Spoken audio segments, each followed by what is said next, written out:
And welcome back to the Livingston Parish News Weekly Show. My name is McHugh David, publisher and editor of the news. Appreciate you guys joining us today. We have a great guest, Mr. Blane Westmoreland, coach of the Live Oak High School Eagles. He's on the viewer's left. Good afternoon, sir. How are you? Doing well. McHugh, how are you? I'm doing well. Thanks for asking. And, of course, on the viewer's right, the staple of the sports department, Mr. Rob DeArmond. Hello, sir. How are y'all doing today? Well, let's hope they're doing well, but appreciate you setting this interview up for us. Mr. Westmoreland, of course, has taken over the Live Oak Eagles, and we were going to just jump right on into it.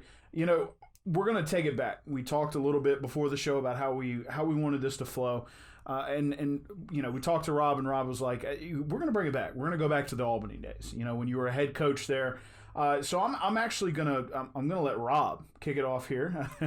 Throw you a curt. Well, no, we can't cross sports here. It is almost baseball season. Yeah, it is, but he's a football coach, so we're gonna run the option, and we fake you out. Now we're tough. Look at that. Now we're tough. You must have played football or something. So you know, let's talk about Blane's time at Albany. That's where y'all got to know each other, and you know, as a head coach, what were you seeing there from Blane? That was my first year, and I'll tell you this. I come in the first year, and Blane and I had never met before, and you make a phone call and say, hey, I'm the guy, I'm the new guy, I'm coming in, trying to do this stuff, and he's welcomed me in with whatever we need. It was there ready for us.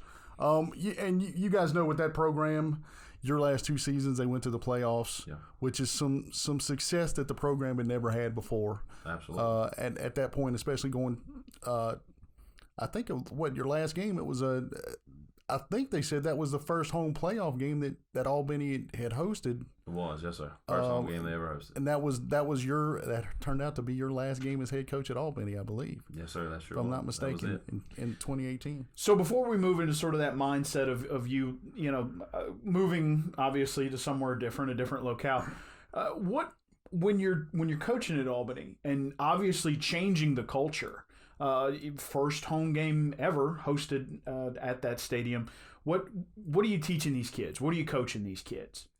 I love my time at Albany High School. It was great. You know, it was 5 of the best years. You know, and really from day one, it was get in there and outwork everybody. We preached that since the day I got on campus over there, and I felt like we always were outworking everybody. We may not have always been the most talented team, but nobody outworked us in the district and the surrounding area, the people that we played. So our work ethic was second to none with those guys. And, I mean, it was a true buy-in. That was a great freshman class, you know, with Cheyenne going to Tennessee and Skylar Lehman, Tyler Albritton, a bunch of really good kids that bought into what we were selling. Can you turn the mic a little bit? This one? No, Here? just the mic itself. All right. No, more towards the center. Perfect. There we go. Perfect. Yeah, all right. That's an in-game adjustment, folks. Yes, exactly. We called an audible at the line. So, you know, you're teaching kids, it's about work ethic, right? Don't necessarily have to be the best player on the field, but you're going to be the hardest working. Yes, sir. Now, fast forward. He talked about your last game. It's a home playoff game, that sort of thing. You all both discussed something that was sort of a thought process leading up to that. Let's talk about that thought process. Why? Why did you leave Albany? You know, it was, I mean, like I said, I love my time there, but really it was kind of, I miss a lot of stuff with my kids. You know, we were 35 minutes away from Albany. My son was kind of invested in Live Oak school system. My daughter was getting ready to start. So it was, you know, for me, it was a family-based decision. It had nothing to do with the school, community, the kids. I mean, community is great. The kids, the school system, you know, the administration, all were great. It was just for me, 100% family-based and needing to get home. And, you know, when you miss your daughter's softball games, you know, that's not fun.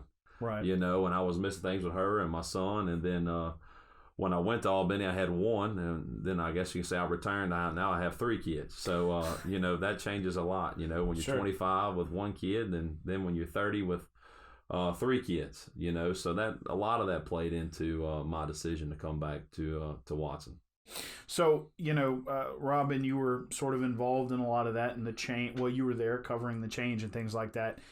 You know, what was sort of the feeling as you kind of covered his move to Live Oak? How did Live Oak respond to this? For me, it was like, I don't want to say complete surprise. I think I went out for first day of 7-on-7 that summer, and Albany was supposed to be there. Mm-hmm. And one of the coaches said, "Hey, Blane resigned last night." So Right. I think I got called. I'm on the field. I hadn't started yet. And I think I'm walking on the field. And I called and you answered the phone. And,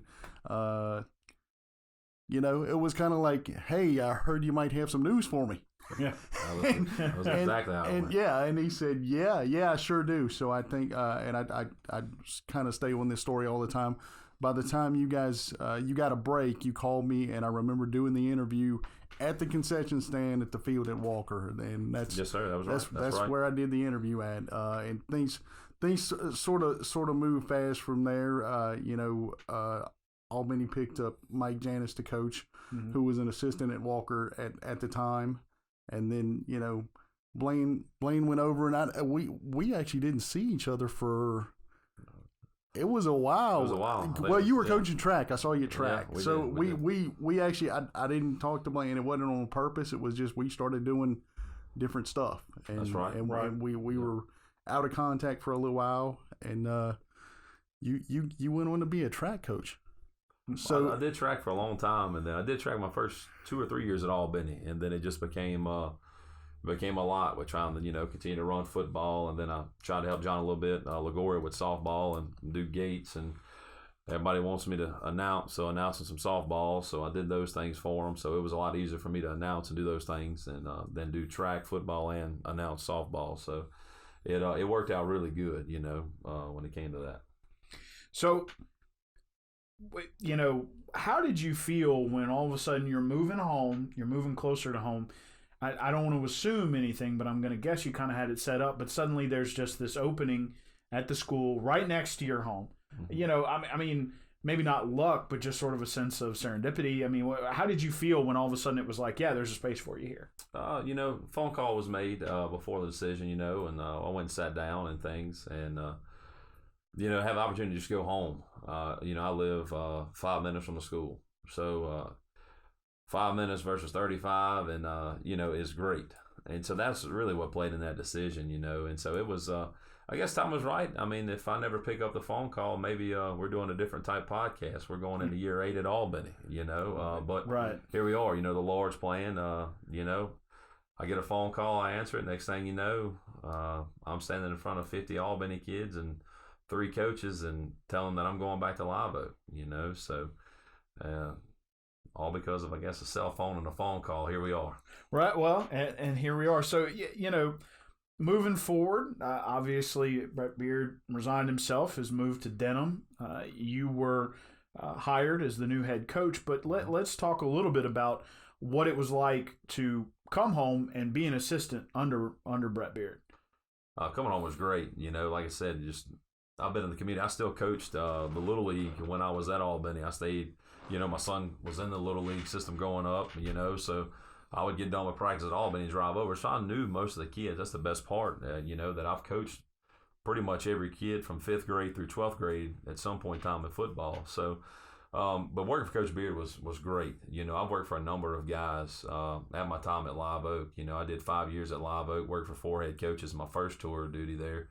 This time, 2 years worked for Coach Beard. So, I've worked for a number of guys, but Coach Beard did an outstanding job, being able to motivate the kids and, grow that program and bring it to new heights that no one really ever thought we could get to. So, it was good to sit back and take a break from the head coaching realm and really enjoy being home with my family and, really getting to sit back and learn and see how someone else did it, and that was one of the biggest things that attracted me was being able to sit back and see what he did. And, I know we did a lot of great things at Albany, but we didn't hang the moon.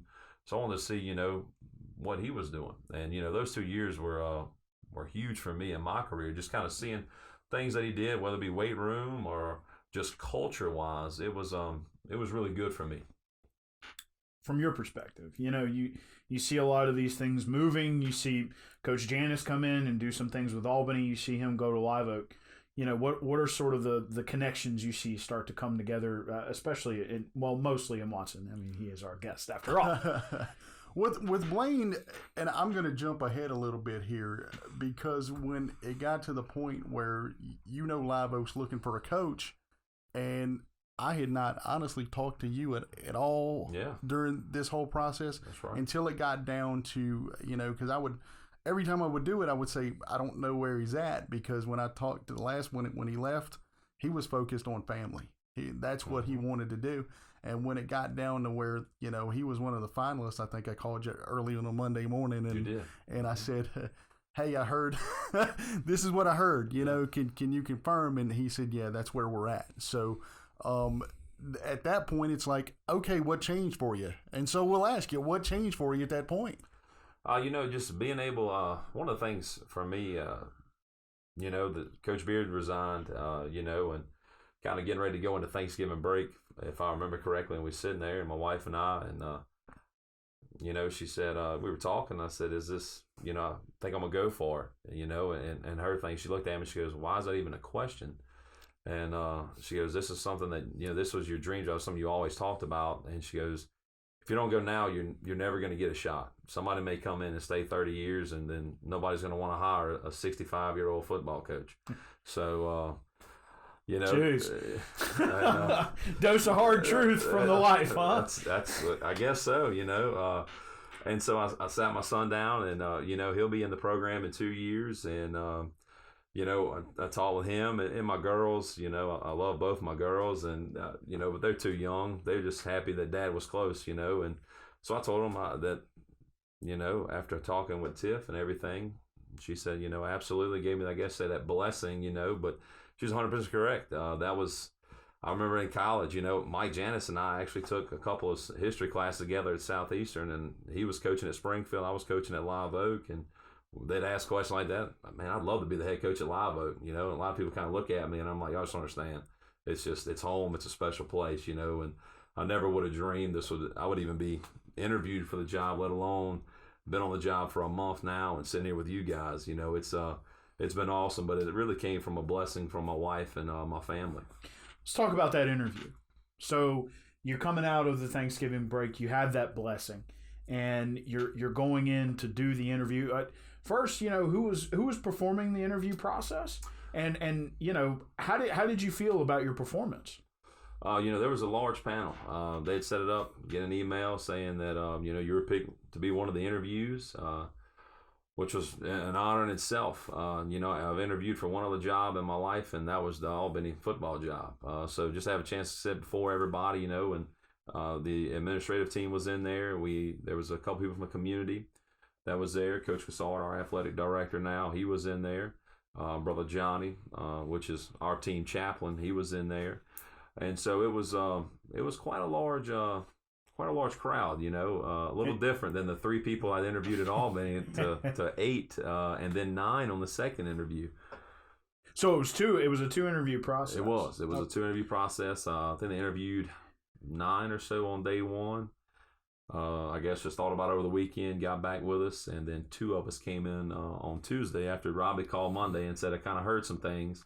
The next day, him and one other guy, we came in that morning and did the interview. And next thing you know, I'm in a driver's ed car on Eden Church Road, get a call that says, hey, can you come back to Live Oak? We need to ask you another question or 2.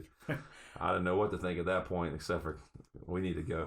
Yeah. Man, let's move this along, sweetheart. Yeah. I got a place to be. That's it. For those of you who don't know, Coach Westmoreland is also a driver's ed teacher. And, of course, Eden Church is a little treacherous. It's very curvy, so I'm sure. Just a little bit. Yeah. It is. So, most roads are treacherous when 15-year-olds are driving. Oh, yeah. We know this. Before, he talked a little bit about it. You heard some things. You have a huge pool. You get down to 2 on Tuesday.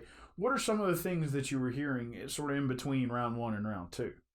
Actually, I didn't know when it gotten to that point, and it was just, hey, this is what I'm hearing. And we got down to 2, and I didn't know. And at that point, it was down to the 2 on that Monday. So I think at that point, Blane to let me know, he said, I think by Tuesday we'll know who the next coach is, and we'll stay in touch.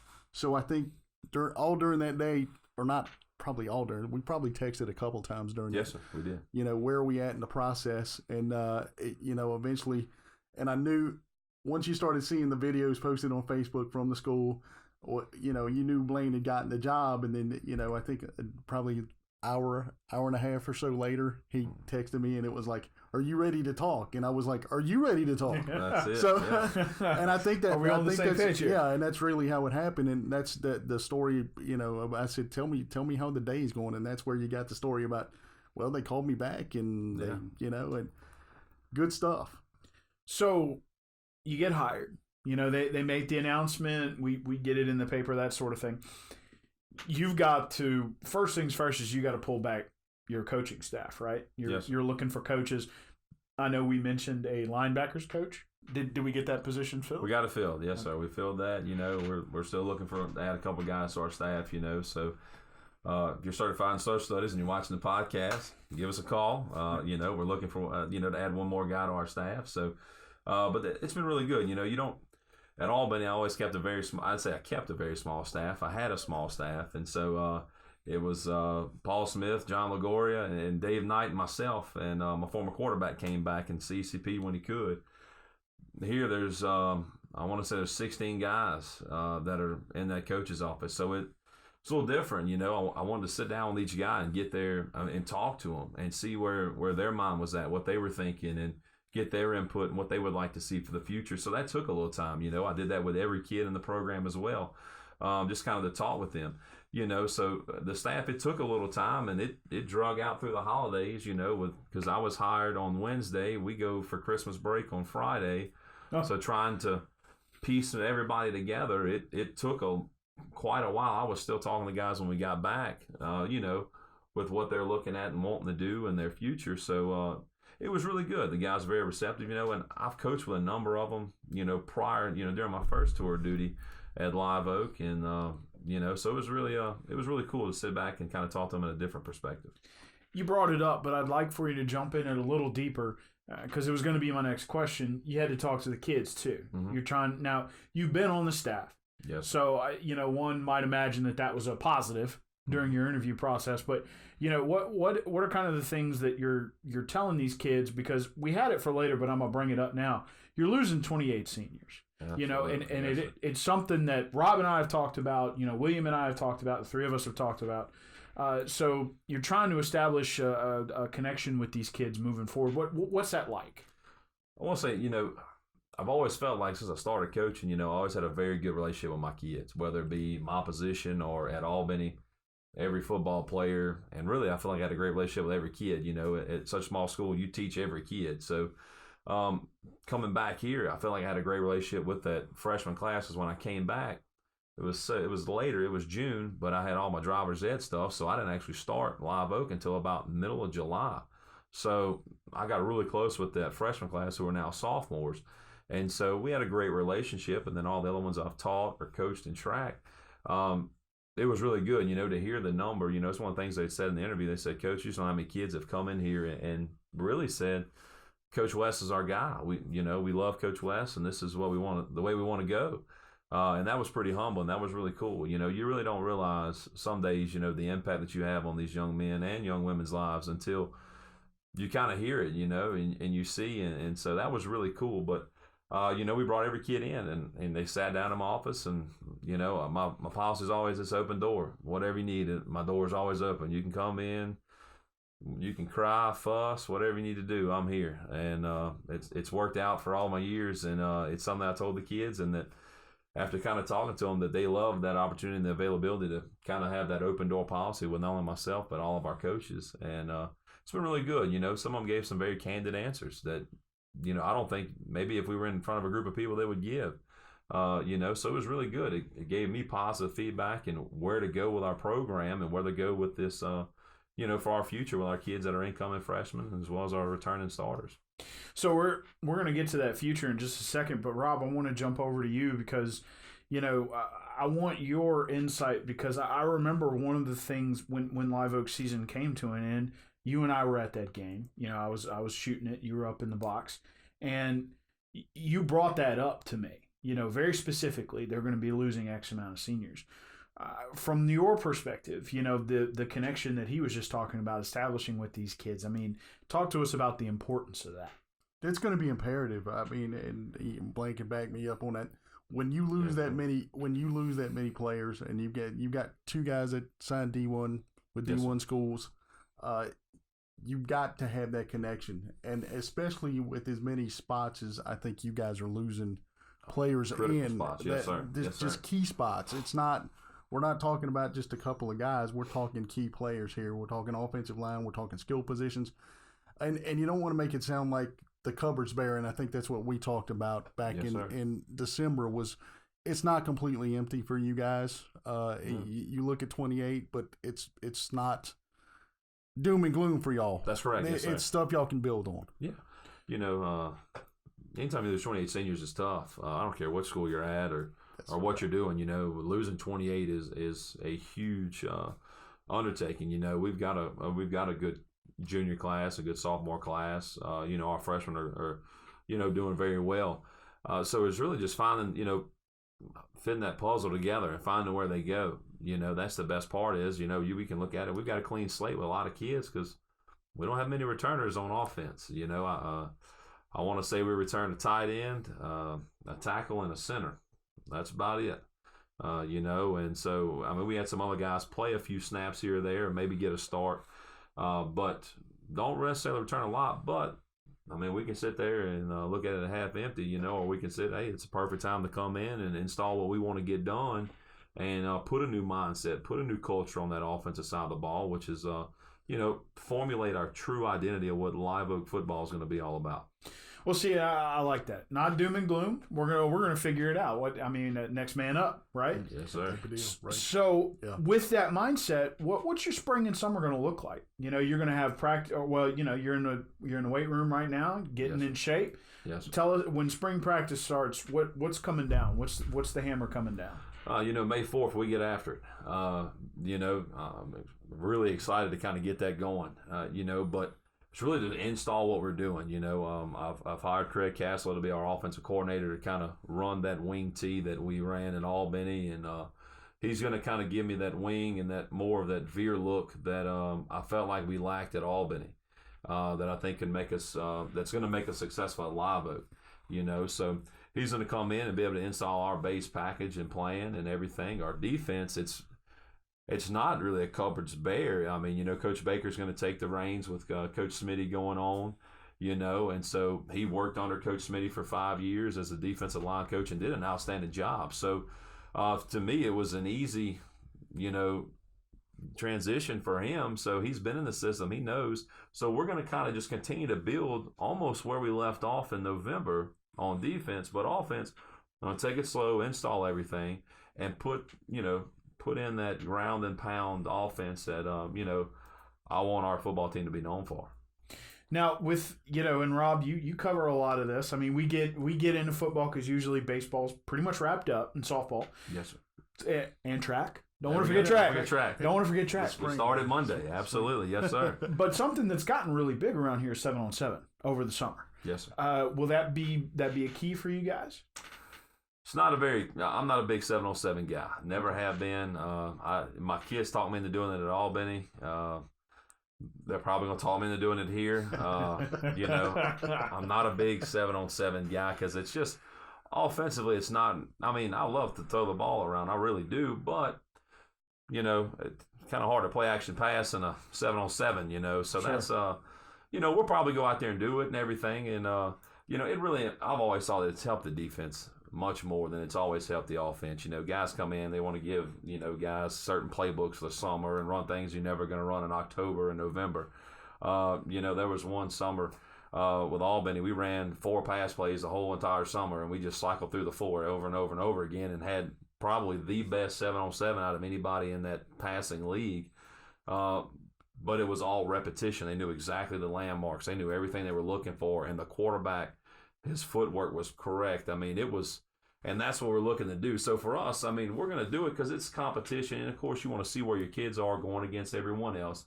But it's really going to be valuable, I think, to our defensive side of the ball and our staff more so than our offensive side of the ball. Rob, talk to us a little bit about the wing tee, what you kind of expect, because as you said, in your first year, you got to cover it. And this is what I wanted to ask you about, because when you guys ran that wing tee, I only saw you guys for one season.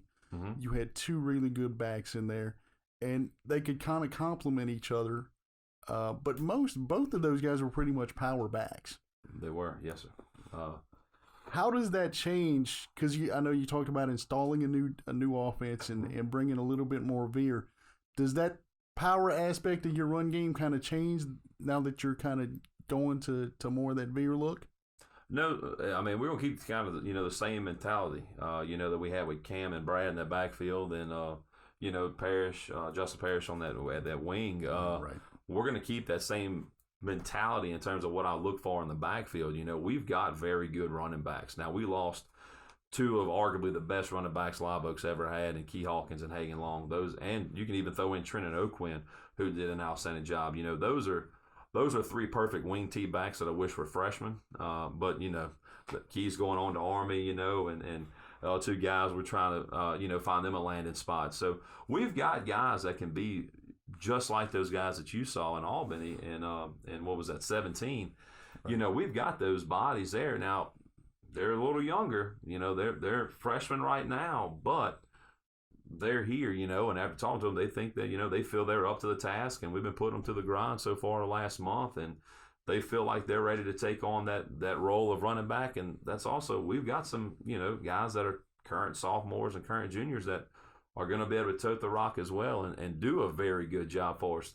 Of course, I would love to have a 2,000-yard rusher and a 1,600-yard rusher and, still throw for through a quality number of yards. If we can do that, then we'll have had a pretty successful season. So, we have that same type of back. We have that same type of line with that mentality. So, obviously you're a planner. You've already, the date that spring's starting. You've already kind of thought about summer. You're even talking about plays. Well, you might not run them in October and November, which of course is leading into the playoffs. So, let's look ahead. Next fall, what can the people of Watson expect from your football team? Well, no one's going to outwork us. That's the thing, from day one since we started back school, we've been working. And that's one thing, whether it is in the weight room, grinding, just taking ownership of our program. That was one of the things that I felt, sets us apart is you're going to have ownership. Your kids are going to play here one day. We're not building a new Live Oak High School anytime soon. So take ownership in this program and this locker room. And, once we started paying attention to small details, guys began to be a little bit more boisterous and calling each other out and holding, really not calling them out, but holding them more accountable for their actions, whether it be in the weight room, in the locker room. And to me, that breeds a quality culture. That's going to bleed over into what you're talking about, bleed over into the fall and then for years to come. And then it's going to trickle down to those young guys, with the freshmen, and then, which is where you want to be. Any other comments, Mr. DeArmond? I wanted to bring this up too. When I talked to you, you talked about bringing the community in and using those youth programs to kind of help you guys in terms of what you're doing. Yes, sir. At the high school level. Have you been able to kind of reach out to the people in the community and say, hey, this is what we need from you guys to help us out? The Watson community is second to none. If you ask, they're gonna bend over backwards. The community has been outstanding. The support that they have shown, whether coming by or calling, texting, has been amazing. But getting into looking at the youth program, like I said, my son just aged out of the youth program. My daughter still cheers in the youth program. So I was heavily involved, whether it would be, on Saturdays we get done with film, and there were even some days where my daughter would cheer at 8 a.m. My son would play the late game in the morning. I would miss film review to be outside. And, of course, they put me on the microphone, so I was the PA guy for the youth league game. So busy man. Yeah, absolutely, So I've been around the youth league now for, 4 going on 5 years. And it's been great. So I already had that relationship built with most of those guys that are on the Live Oak Youth Football Association board, which is, in my opinion, the best youth football association in our surrounding parishes. Those guys do an outstanding job. They get quality work. But I was a part of it. I still am a part of it. Me and the coaching staffs of those, the head coaches, we met 2 nights ago, Monday night, actually. We had a meeting at the office and we laid some things down. One of the things I wanted to offer to our guys is we're going to do a coaching clinic for our youth association. They're going to have an opportunity to do, each one of my coaches is going to do a 30-minute presentation to the SLIFE of the Live Oak Youth Football Association coaching staff themselves Then they're gonna, make a drill tape to give them to show them the Live Oak football way and what we do. So those guys have a professional development opportunity. We have the luxury to be able to go and sit down with ULL and LSU or go to clinics in Houston or all over the country. These guys really, they do this for free. So this is an opportunity for us my coaching staff, our high school, to give back to the community and get those guys prepared, because the better job they do, and they've been doing an outstanding job, but if we get them that much better, they're that much better when they come to me as ninth graders, and that's what we're looking at, and Coach Wells with our junior high program has done an outstanding job, and he's involved with our coaching clinic and things, and so we're going to start to see some implementation of our things, that wing down there at our junior high level and that 3-4 defense, and so we're really excited to get really 5-year-old to 18-year-old on board with Live Oak football. Anything else, sir? I think we're good, man. You got anything else? Hey, that's how I end every interview. Did you have anything else? Normally it's go Eagles, or it was go Hornets, but Orgeron stole my thunder. I guess I can't say that no more. I got to figure something else out. Fight on. I don't know. I got to figure something out. Catchphrase, man. You do. You need a catchphrase. He stole it. He can have it. He keeps winning championships. He can have it. But now I got to come up, fight on Live Oak. We'll figure something out. His checks might be a little bit bigger than yours too. Well, I'm just saying. A little bit. Yeah. Driver's ed is what it is. Hey, you got to pay the bills, man. Yes, sir. You got to, with 3 kids. Yes, sir. Well, Coach Westmoreland, thank you for joining us. We do appreciate it. He has taken over the helm of the Live Oak Eagles up there in Watson. He's going to be looking to build a program, it sounds like, from the ground up, but starting with kids, working hard, and trying to implement a new system starting on May 4th here in the spring. His kids are either maybe participating in other sports, a lot of them probably in the weight room out there getting conditioning work done. Again, Mr. Blane Westmoreland, Coach Westmoreland, is on your left. Mr. Rob DeArmond on your right. Sir, thank you for setting this up. Thank you for joining us. Yes, sir. Thank you so much. Thank y'all. I hope you guys enjoyed the show. One last time, my name is McHugh David, publisher and editor of the news. We are online, www.livingstonparishnews.com. You can find these at www.livingstonparishnews.com/podcast, as well as any podcast platform you own. We do produce them out to Spotify, Apple Podcast, Google Play, all of those platforms if you don't want to catch them on our website. We will be back actually in the booth this afternoon, joined by a Springfield coach. We're going to keep that as a surprise. And Mr. David Gray will be in the booth later as well with a lifestyle podcast. Hope you enjoyed this one. We will be back at you next time.